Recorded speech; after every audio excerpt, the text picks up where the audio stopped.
গুরুর চরণে প্রণাম জানিয়ে শুরু করছি ভাগবত কথা। একজন আমায় জিজ্ঞেস করেছে যে পাথরের মূর্তি, পেতলের মূর্তি, গোপাল, রাধা, গোবিন্দ, যে মূর্তি হোক, এদের পুজো করে কোনো লাভ নেই। পাথরের মূর্তি পুজো করে কি হবে? তো আমি তাকে বলছি যে বাবা, তুমি তো বলছো পাথরের মূর্তি পুজো করে কি হবে? পাথরের মূর্তি কথা শোনে না।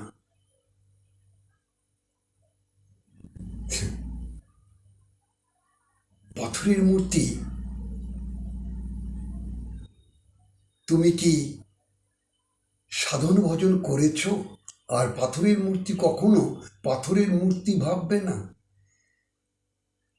পেতলের মূর্তি কখনো পেতলের মূর্তি ভাববে না। ভগবানকে যতক্ষণ না সাক্ষাৎ ভাবতে পারবে যে সাক্ষাৎ ভগবান আমার ঘরে রয়েছে, বিগ্রহ রয়েছে, হ্যাঁ, সাক্ষাৎ ব্রজেন্দ্রনন্দন শ্রীকৃষ্ণ সাক্ষাৎ, আমি গোপাল ভজনা করছি সাক্ষাৎ, যতক্ষণ এই ভাব ভেতরে না আনতে পারবে ততক্ষণ তো তোমার ওই পাথরের মূর্তি পাথরই থেকে যাবে, আর পেতলের মূর্তি পেতলই থেকে যাবে, যে মূর্তি হোক, মাটিরই হোক। কিন্তু হ্যাঁ, সাধন ভজনের মাধ্যমে জাগাতে হবে। ওই পাথরের মূর্তি তোমার সঙ্গে কথা বলবে, তোমার সমস্ত মনের বাসনা পূর্ণ হবে। কারণ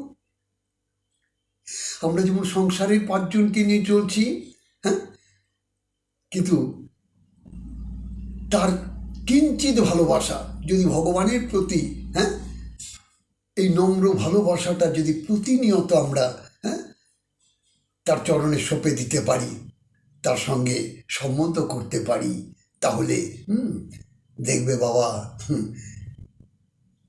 সেই পাথরের মূর্তি কাছে যা চাইবে তাই তুমি পাবে।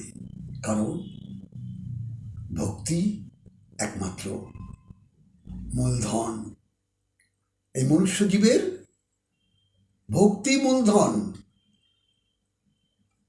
আমরা টাকা পয়সাকে মূলধন বলি তো, কিন্তু সে তো অবশ্যই মূলধন, কিন্তু পরমার্থ জগতে এই প্রেম ভক্তি, এটা হ্যাঁ অপ্রাকৃত জগতের মূল্যবান, অর্থাৎ এর মূল্য অর্থ দিয়ে মাপা যায় না।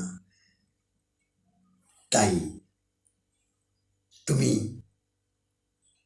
যা বলবে তাই শুনবে, কারণ হ্যাঁ, তাকে তো জাগাতে হবে, তার সাথে তো সম্বন্ধ করতে হবে। হট করে বলে দিলে পাথরের মূর্তি কথা শোনে না। শোনে বাবা, শোনে। যাই হোক, ভজন পথে থাকুন, ভজন করুন, রাধা গোবিন্দের নিত্য সেবা করুন, দেখবেন অসাধ্য সাধন হয়ে যাবে। জয় রাধে, জয় নিতাই। আপনারা ভালো থাকুন, মঙ্গলে থাকুন, আর এই নিয়ম সেবার মাসে দিবানিশি কৃষ্ণ নাম জপ করুন। জয় রাধে, জয় নিতাই।